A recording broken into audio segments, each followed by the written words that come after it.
There are moments in a man's life that define him. For some, it's charging a hill under fire. For others, it's the birth of their first child. For me, it was staring at a jagged line of cheap black spray paint across a picture of a winged star and realizing I was about to weaponize a flagpole against a 50-something woman named Brenda. This wasn't my plan. My plan was simple: retire. After 20 years in the United States Air Force, wrestling with logistics in places where the sand gets into parts of your body you didn't know you had, my only ambition was to achieve a state of profound and uninterrupted boredom. I wanted to master the charcoal grill. I wanted to have a strong opinion on which brand of lawn fertilizer was superior. I wanted my biggest daily decision to be whether to watch the game on the big screen or the slightly smaller big screen. So I bought a townhouse, Maple Creek Estates. It had the perfect name for a place where nothing ever happens. The promotional brochure was a symphony of beige, a masterpiece of architectural vanilla.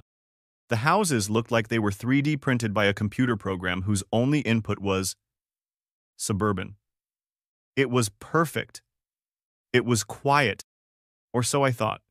I had tragically, comically, underestimated the most powerful fighting force known to suburban America, the Homeowners Association, and its five-star general, Brenda. My first week in Beige Town, as I'd mentally christened it, was a blur of cardboard and styrofoam peanuts. I was surrounded by the ghosts of my former life. A framed photo of me and my unit in front of a C-130, a shadow box with medals that didn't seem to mean much outside of a uniform, a stack of technical manuals that could sedate an elephant. I was trying to find a place for it all in a house where the boldest design choice was opting for eggshell white instead of antique white. In the midst of this domestic chaos, I found the welcome packet. It was a 3-ring binder, an 1.5 inches thick, heavy enough to be a deadly weapon in the right hands.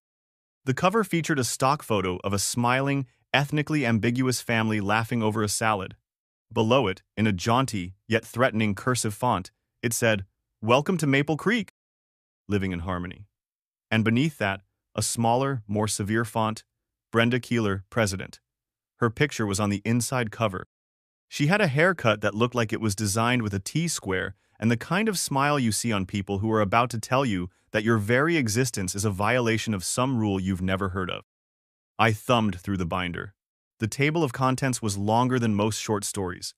There were sections on everything: lawn, garden, exterior paint palettes, approved. Holiday decorations, temporal and thematic restrictions, refuse receptacle management. I landed on that last one.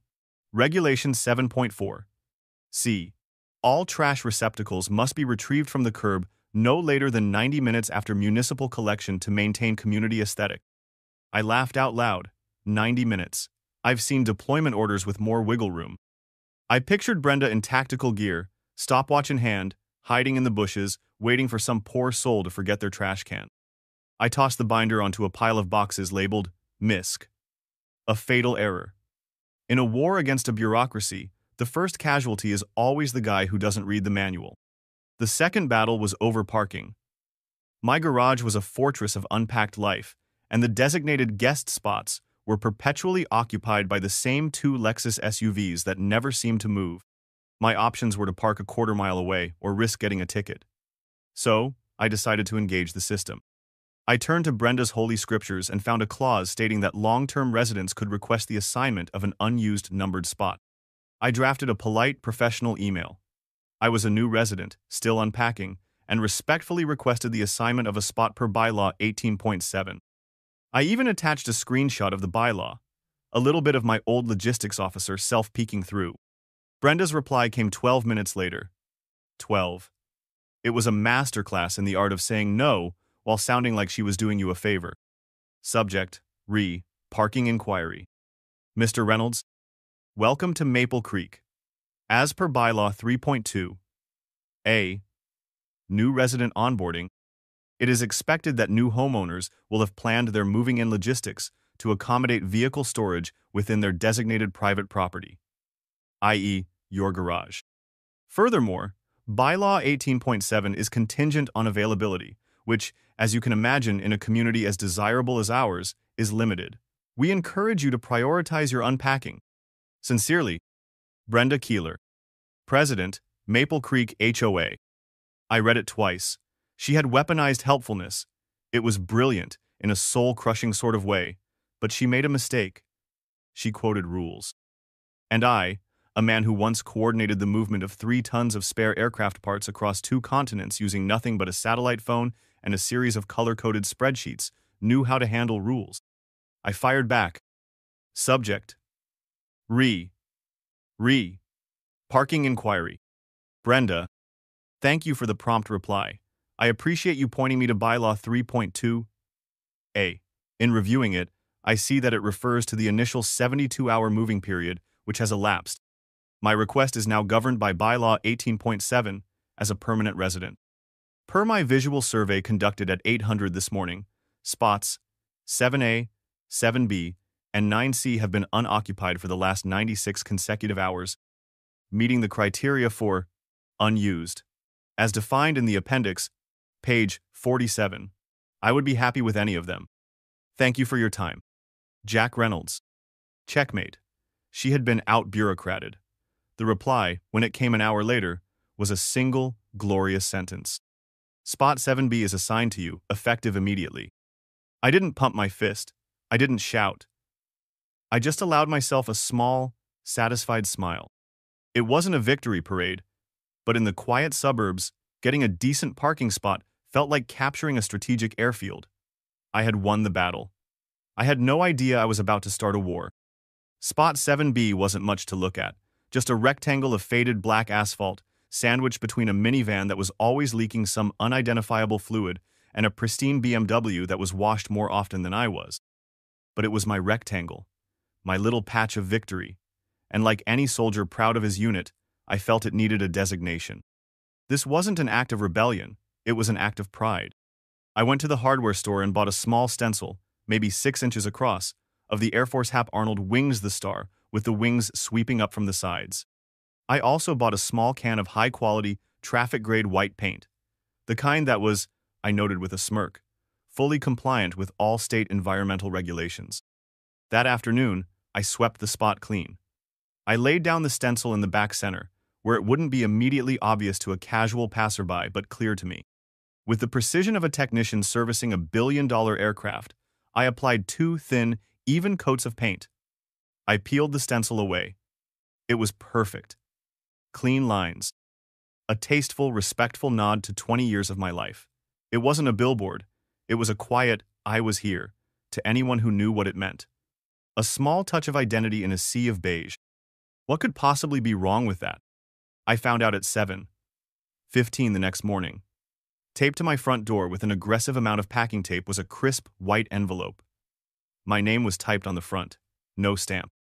This was hand-delivered. It had the clinical, ominous feel of a summons. Inside was a single sheet of paper printed on heavy bond that felt important. At the top, in bold, red letters, HOA violation notice. My eyes scanned the details. Violation, unauthorized pavement marking, Bylaw 12.2a, alteration of common areas, penalty, 50 fine.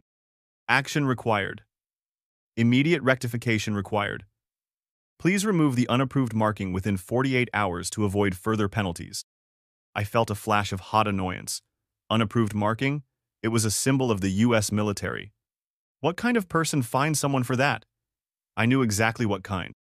I found her, as if summoned by my rage, inspecting Mrs. Henderson's prize-winning roses with a look of deep suspicion. She had a clipboard. Of course she had a clipboard.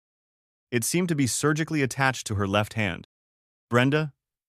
I said, holding up the notice. My voice was tight, but I was trying to keep it civil. Got a minute? I think there's been a misunderstanding about my parking spot. She didn't look up from the roses.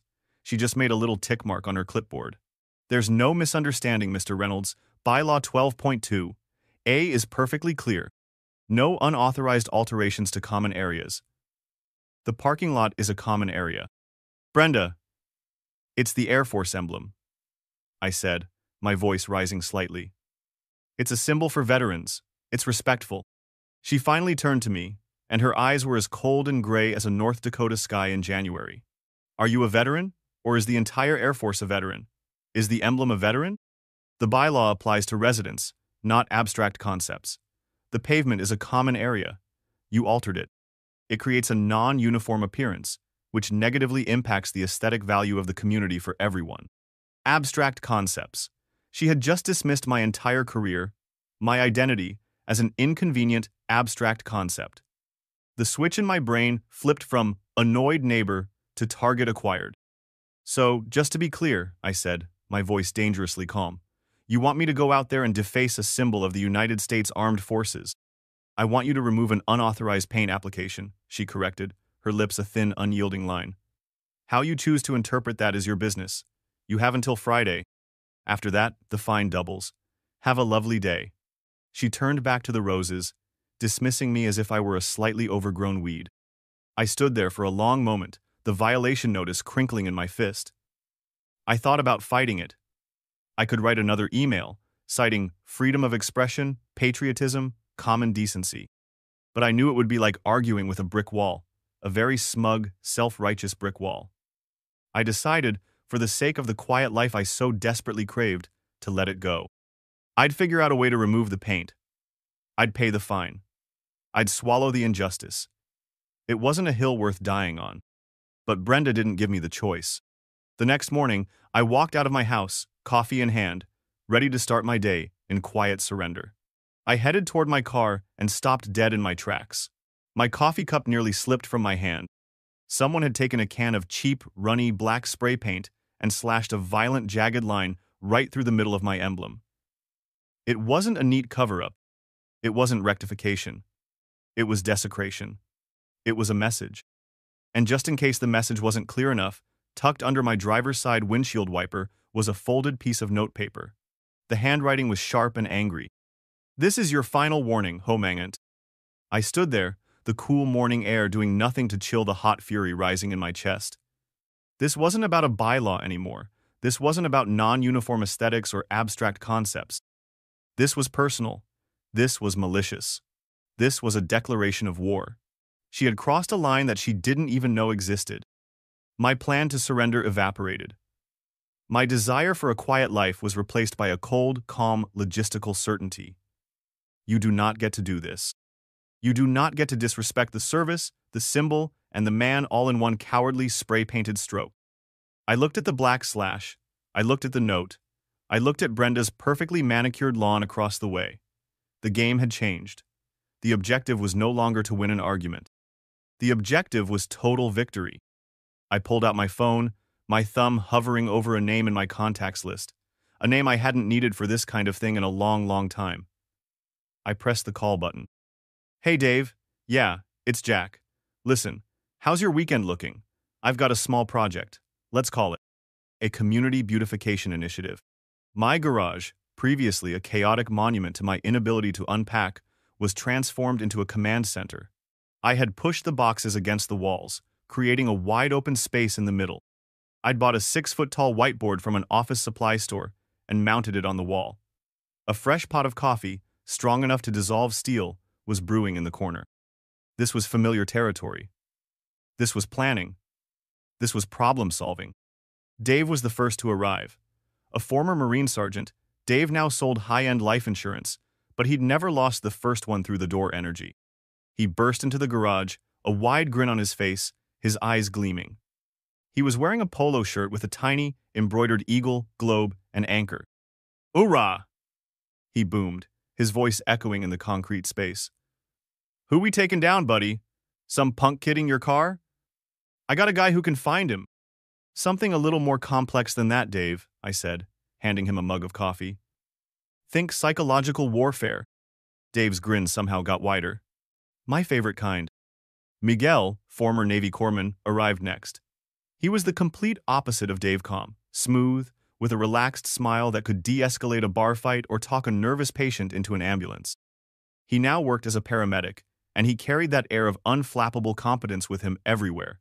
He sauntered in, took a sip of the coffee, and whistled. "Whoa, you brewing this for a hostage situation, Jack?" Heard there was a disturbance in the force. "You could say that," I said. The dark side is strong in this neighborhood. Last to arrive was Sarah. She was former Army intelligence, now a freelance data security consultant. She was quiet, observant, and had a mind like a steel trap. She walked in without a word, her eyes already scanning the garage, the whiteboard, the determined look on my face. She was holding a tablet. "I've pulled the public records for Maple Creek Estates HOA LLC," she said by way of greeting. "Their articles of incorporation are a mess. Standard boilerplate stuff, full of holes."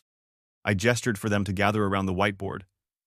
"All right, team," I said, a little more theatrically than I intended. "Here's the situation." I laid it all out for them.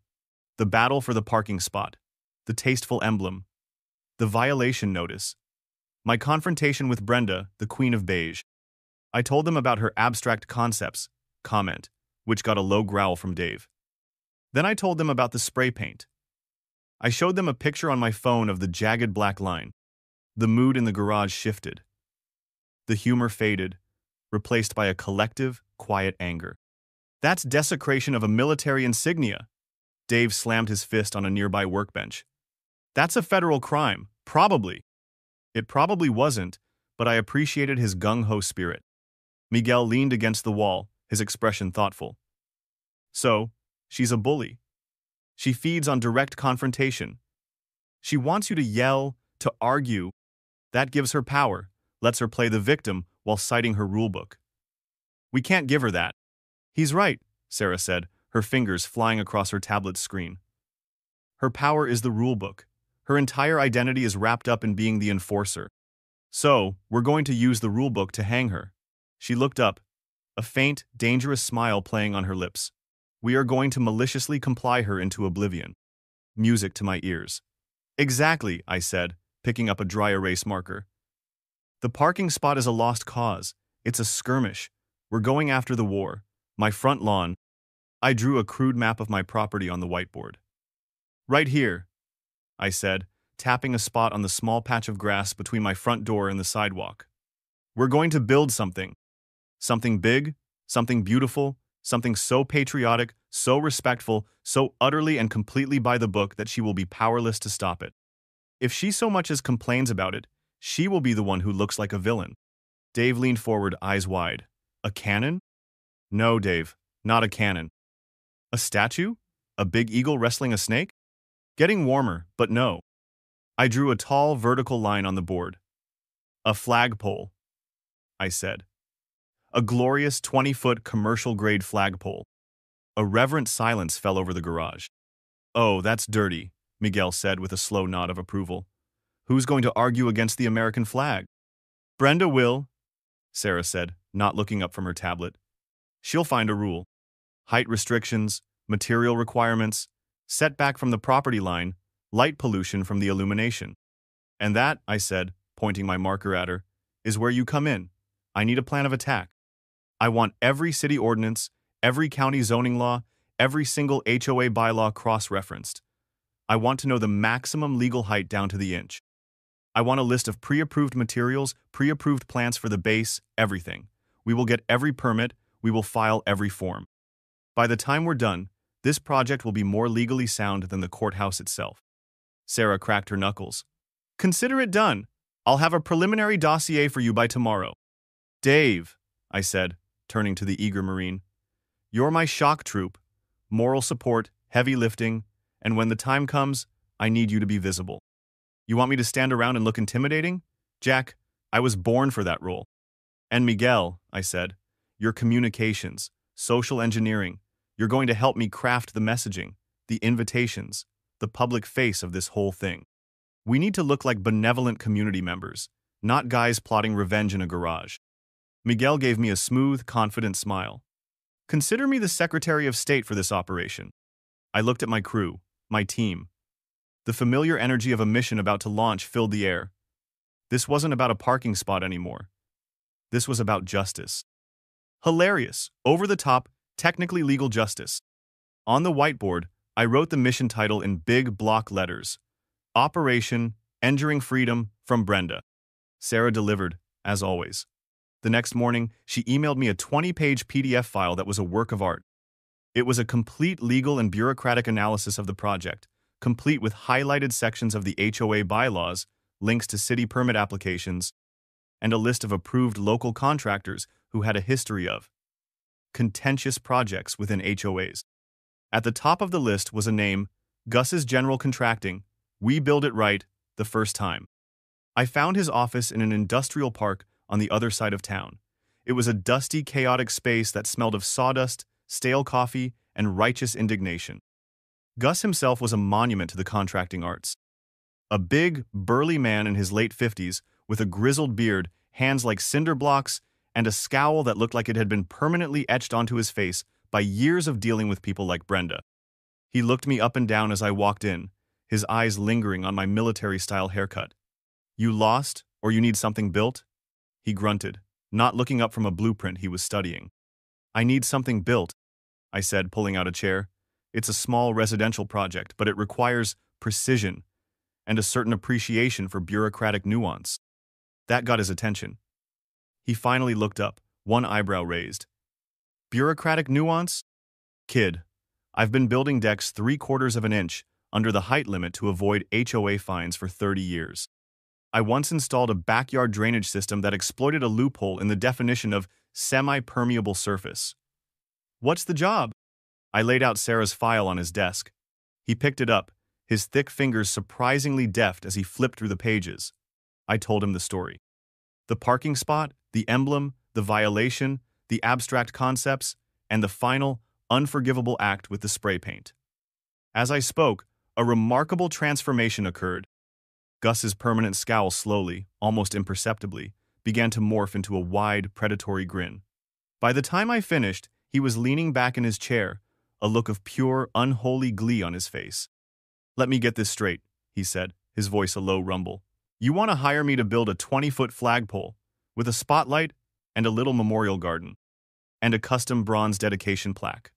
And you want to do it so perfectly, so unimpeachably by the book, that the HOA president, this Brenda, has a public aneurysm?" "That's the strategic objective, yes," I confirmed.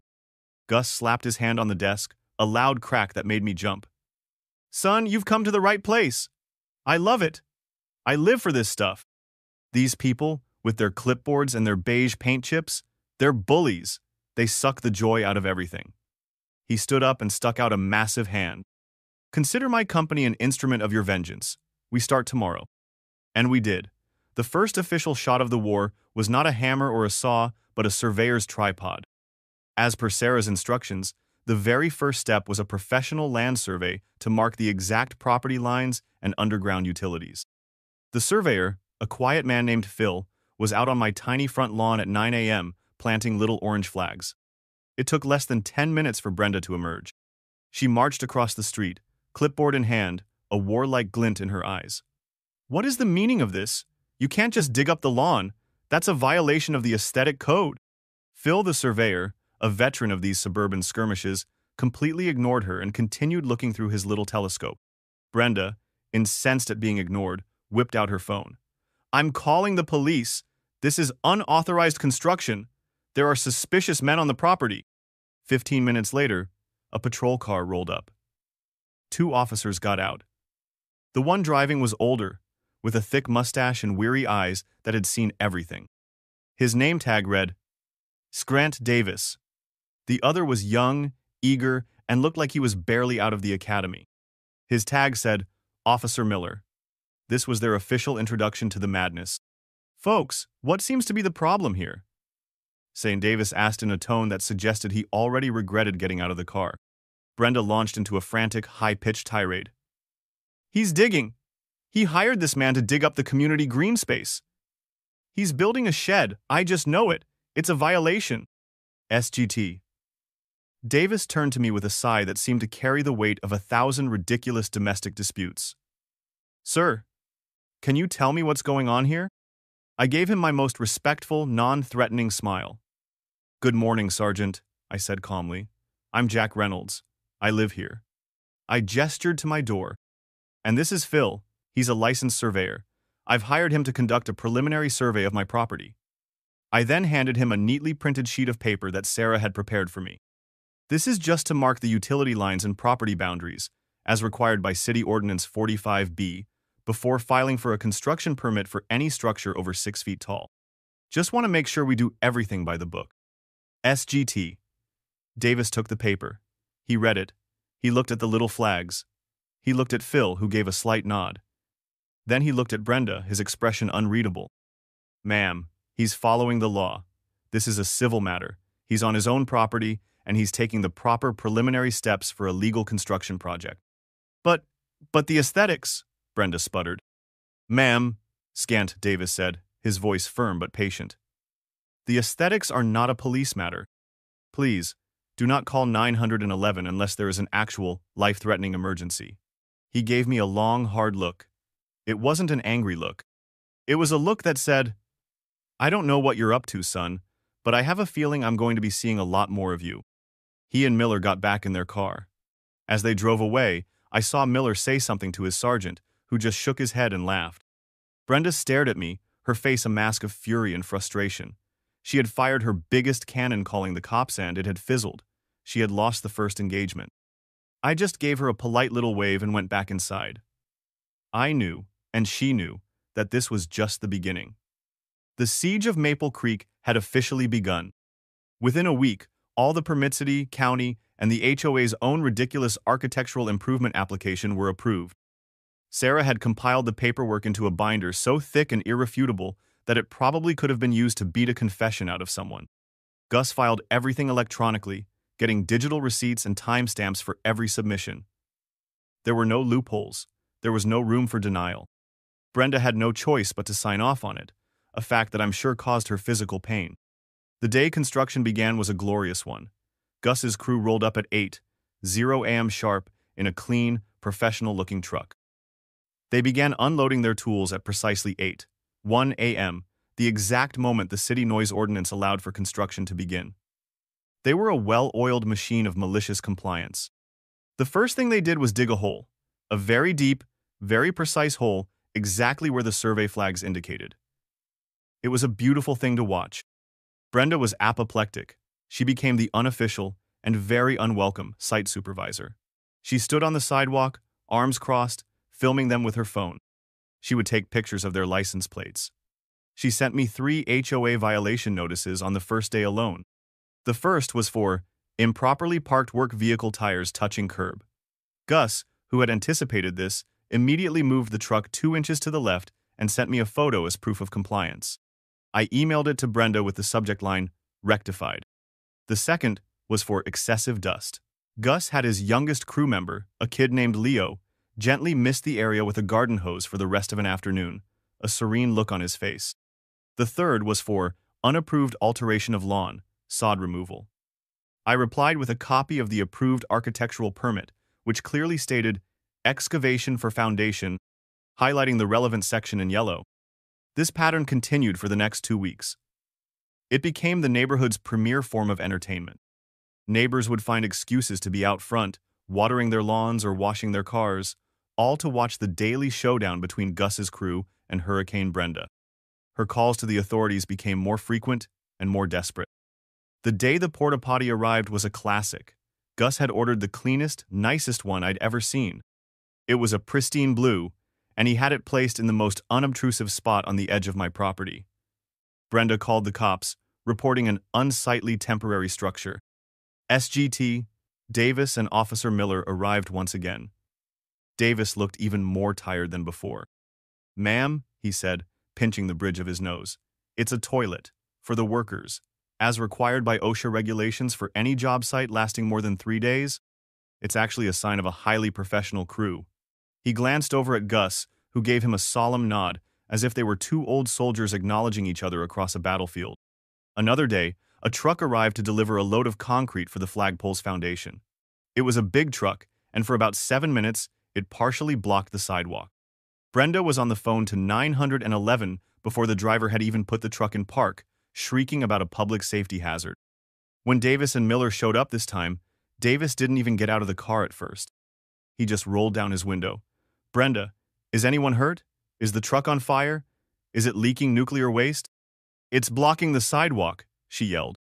Davis finally got out, walked over, and spoke to the driver, who showed him the delivery manifest. He turned back to Brenda. He'll be gone in 5 minutes. People are allowed to get deliveries, Brenda. It's how society functions. The best part was when she called the city inspector herself, demanding he shut down the project. The inspector, a friendly man named George, arrived, took one look at Gus's immaculate work, reviewed the binder of permits, and gave Gus a hearty slap on the back. "Looks great, Gus! You guys do good work." He gave Brenda a confused look and drove off. I watched her from my window. I swear I saw a puff of smoke come out of her ears. Later that day, I saw the two cops parked in their patrol car down the street, clearly just watching the show. I could faintly see them through my binoculars. Miller was talking animatedly, gesturing towards my house. Davis was just shaking his head, a grin on his face. He took a bite of a donut. They weren't law enforcement anymore. They were spectators with front row seats. The pièce de résistance, however, was planned for Saturday. This was Dave's time to shine. It was the moment from the title, The Soft Invasion. Saturday morning, 9:30 a.m. Brenda's weekly routine was well known. She left at 9:45 sharp for her HOA board brunch, where she presumably spent 2 hours complaining about the moral decay of the neighborhood. At 9:32, Dave, Miguel, and Sarah arrived. Not in one car, but in 3 separate, perfectly legal vehicles. With calm, coordinated precision, they parked. Dave took a spot directly across from her driveway. Miguel took the spot just in front of that. Sarah parked just behind it. They were all on the public street. They weren't blocking her driveway. A skilled driver could still get out. But it would be a 10-point turn from hell. It was a masterpiece of inconvenient, legal parking. Then, they got out. The 3 of them, all wearing matching dark blue polo shirts from VFW Post 45. They didn't cross the street. They didn't say a word. They just stood on the public sidewalk across from her house, observing. Dave crossed his arms over his chest, rocking back on his heels like a sentinel. Miguel leaned against his car, sipping a travel mug of coffee, looking completely relaxed. And Sarah, the most intimidating of all, was just looking at her phone, occasionally glancing up at Brenda's house with a completely neutral expression. At 9:43, Brenda's garage door rolled open. She bustled out, car keys in hand, ready to depart. She took one step onto her driveway and froze. She saw Dave's car, then Miguel's, then Sarah's. Her eyes darted between them, a flicker of confusion on her face. Then her gaze drifted across the street, and she saw them. The 3 silent figures in matching shirts, standing guard. Her face went through a rapid series of emotions: confusion, then annoyance, then dawning realization, and finally, pure, unadulterated rage. She understood. This wasn't a coincidence. This was an organized, patient enemy. She wasn't just fighting me anymore. She was fighting a platoon. 2 minutes. That's all it took from her opening the garage to her retreating in fury. She stood there, trembling, for what felt like an eternity. Then, with a strangled cry of frustration, she spun around, marched back into her garage, and slammed the button. The door rolled down with a shudder of finality. We hadn't blocked her in. We hadn't threatened her. We just existed, powerfully. And for the first time, I saw a real crack in her armor of absolute certainty. The honor guard had reported for duty. The following week, the final touches were put on the project. Gus's crew installed the flagpole, a beautiful, 20-foot brushed aluminum pole that gleamed in the sun. They planted a tasteful array of low-maintenance, HOA-approved shrubs and laid down a border of river stones. The whole thing was covered with a massive, heavy-duty canvas tarp, turning it into a mysterious monolith on my front lawn. The neighborhood was buzzing. The mystery was almost as exciting as the conflict. Now it was time for Miguel's expertise to shine. He was a master of presentation. "We can't just pull the tarp off," he'd said during one of our planning sessions. "This isn't a surprise party. This is a dedication, a state event. We need pomp. We need circumstance." Together, we designed an invitation. It was printed on heavy, cream-colored cardstock. In an elegant serif font, it read, "You are cordially invited to the official dedication of the place. Maple Creek Community Flagpole Memorial Garden. This Saturday at 11:00 a.m. At the home of Jack Reynolds, 1245 Patriot Way. Light refreshments will be served." We delivered one to every single house in the neighborhood, including Brenda's.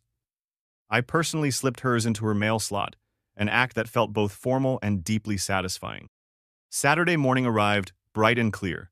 It was a perfect autumn day, and, to my genuine surprise, it seemed like the entire neighborhood turned out. People I'd never even spoken to were milling about on the sidewalk, sipping the lemonade Miguel had set up on a folding table. Old Mr. Gable from down the street, a World War II Navy vet, was there in his VFW hat. The family with the 3 loud kids was there, the kids staring at the tarp-covered object with wide, curious eyes. It was a full-blown community event. Gus and his whole crew came. They stood off to one side, looking immensely proud, like artists at their first gallery opening. And, of course, the law was present. SGT. Davis and Officer Miller had parked their patrol car down the street. They weren't there to intervene, they were there to watch the season finale. Davis was leaning against the car, arms crossed, a small smile on his face. My honor guard was there, standing beside me. Dave, Miguel, and Sarah, all looking sharp and stoic in their VFW polos. They were my Praetorian guard. At 11:00 am sharp, I stepped forward. The crowd quieted down. I saw Brenda standing at the very back, near a maple tree, her arms crossed, her face a thundercloud of suspicion. She was trying to be inconspicuous, but her aura of pure rage was visible from space. I cleared my throat. Good morning, everyone. Thank you all for coming. My voice was steady. When I moved to Maple Creek, I was looking for a community, a place to feel at home. And in the past few weeks, getting to meet some of you, well, it's starting to feel like that. I kept the speech short and heartfelt. I talked about community and about the symbols that can unite us. I talked about honoring the service of people like Mr. Gable and creating a landmark that everyone in the neighborhood could be proud of. I didn't mention bylaws or parking spots or spray paint. I didn't mention Brenda at all. I was killing her with sincerity. And so, I concluded, in that spirit of community and respect, I'd like to dedicate this small contribution to the neighborhood. I nodded to Dave and Miguel. They each took a corner of the tarp. With a theatrical flourish, they pulled. The canvas slid away, revealing the project in all its glory. A collective gasp went through the crowd, followed by scattered applause. It was, even if I say so myself, magnificent.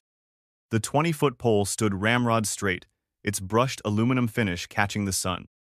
Atop it, a brand-new, high-quality American flag had been hoisted earlier that morning, and it now snapped and waved in the gentle breeze. The low-voltage spotlight was nestled discreetly in the pristine rock garden, which was filled with hardy, green shrubs that perfectly complemented the beige of the house. It was patriotic. It was tasteful. It was, in every conceivable way, perfect. Brenda pushed her way through the crowd. Her eyes were scanning every inch of it, searching, desperately searching, for a violation. The pole height was legal. Sarah had confirmed it was 6 inches below the maximum. The flag was being flown with proper etiquette. The garden was 100% compliant with the approved plant list. She was coming up empty. Her last hope was the small, gleaming bronze plaque set in the concrete base. She stalked over to it, the crowd parting before her like the Red Sea. She leaned in, her face inches from the bronze, her eyes narrowed, ready to find a fatal flaw. The crowd went silent. Everyone leaned in, trying to see what it said. I knew the text by heart. I had agonized over every word with Miguel and Sarah. The camera of my memory zoomed in on it, just as Brenda was reading it. Dedicated November 11th. In honor of all veterans, past and present, who have served this nation. May this flag be a symbol of unity, and may this garden be a reminder of the beauty that grows when a community is rooted in mutual respect. This memorial was constructed in full compliance with all Maple Creek Estates HOA bylaws, including, but not limited to, 14.1, structural height, 15.3, landscaping, and especially 7.4, C, aesthetic harmony. It was that last line. That was the kill shot. Sarah, as if on cue, stepped forward, holding a copy of the HOA Bible. Her voice was calm and clear. The final bylaw he quoted, Brenda? Bylaw 7.4, C? For those of you who don't have it memorized, that's the rule about retrieving your trash cans from the curb within 90 minutes of collection. Jack felt it really spoke to the overall theme of aesthetic harmony in our community. A ripple went through the crowd. First, a few confused murmurs, then a snicker, then an outright laugh from someone in the back. It was the final, perfect, petty detail. The ultimate act of malicious compliance. I had used her own nitpicky, tyrannical rule about trash cans to sanctify my patriotic monument. Brenda stood up straight. Her face, which had been pale with concentration, went from white to red to a shade of purple I had previously only seen on eggplants. Her jaw worked, but no sound came out. She pointed a trembling finger at the plaque, then at me, then at the flag. The rulebook she always carried was clutched in her other hand, and she was shaking it violently. Then the sound came. It was an incoherent shriek of pure, distilled rage. You can't! The trash cans! It's not! This is a mockery! A mockery! She started ranting, waving the binder around, spitting flecks of fury. She was yelling about the sanctity of the bylaws, about disrespect, about unauthorized dedications. She had completely and very publicly lost her mind. The crowd took a collective step back. Straight. Davis finally decided the show was over. He strode forward, putting a firm hand on her shoulder. Ma'am, let's calm down, it's a flagpole. His simple, reasonable statement seemed to break her. She let out one final, frustrated squawk and finally went silent, her shoulders slumping in defeat. The Queen had been deposed. The story of the flagpole dedication became the stuff of Maple Creek legend. It was whispered about at the community pool, discussed in detail over backyard fences, and likely retold at every dinner party for the next 6 months. Brenda's public meltdown was the climax of a drama the neighborhood didn't know it needed. A week later, an emergency HOA meeting was called. Not by me, but by a coalition of residents led by Carol, a sweet, mild-mannered woman whose only passion was her award-winning hydrangeas. The meeting was short. In a nearly unanimous vote, Brenda was removed as president of the Homeowners Association. Her reign of beige terror was over. For a glorious, terrifying moment, someone nominated me for vice president. I saw my quiet life flashing before my eyes: meetings, budgets, arguments over mulch. I stood up and politely, but very firmly, declined. Thank you, but my days of seeking out positions of bureaucratic oversight are well and truly over, I said to the assembled crowd. I'm just here to grill. I pointed to Carol. But I think Carol would do a fantastic job. Carol blushed, was promptly elected the new president, and her first official motion was to review the more restrictive bylaws. The debriefing happened on my back patio a few nights later. The sun was setting, casting a warm orange glow over the yard. Me, Dave, Miguel, and Sarah were sitting around my new patio table, clinking beer bottles. I still think a cannon would have been cool, Dave said, taking a long drink. And highly illegal, Sarah added without looking up from her phone. The paperwork would have been a nightmare. The plaque, Miguel said, shaking his head and laughing. The trash can rule. That was poetry, Jack. Pure poetry. Just then, Gus's big truck pulled up out of front. He ambled around to the back patio, holding a bottle of expensive-looking whiskey. A little completion bonus, he said, setting it on the table with a heavy thud. From me to you. That was the most fun I've had on a job in 30 years. My guys are asking when we can start the next one. Hopefully never, I said, smiling. But if I ever need to build a moat, you're the first person I'll call. He laughed, gave a little salute towards the front of the house where the flagpole stood, and left. A month later, a for sale sign was staked into Brenda's immaculate front lawn. A week after that, it was replaced by a sold sign. We never saw her again. The new HOA newsletter arrived in my mailbox, and the cover story was a 10-step guide to growing prize-winning hydrangeas written by President Carroll. I was sitting on my front porch this morning, a fresh cup of coffee in my hand. The air was cool and quiet. A young family I hadn't seen before was walking by on the sidewalk. Their little boy, who couldn't have been more than 5, stopped and pointed up at the flag. Look, Daddy. It's a big flag. The father smiled and ruffled his son's hair. It is, buddy. It's there to remind us of the soldiers who keep us safe. He caught my eye and gave me a warm, friendly smile and a nod. I nodded back. I leaned back in my chair and took a slow sip of my coffee. I came here for peace and quiet. And in the end, I got it. I just had to go to war to find it. But looking at that flag, flying straight and true against the clear blue sky, I had to admit it really tied the whole yard together. It was, after all, a damn fine-looking flagpole, and it all started because of a damn fine parking spot.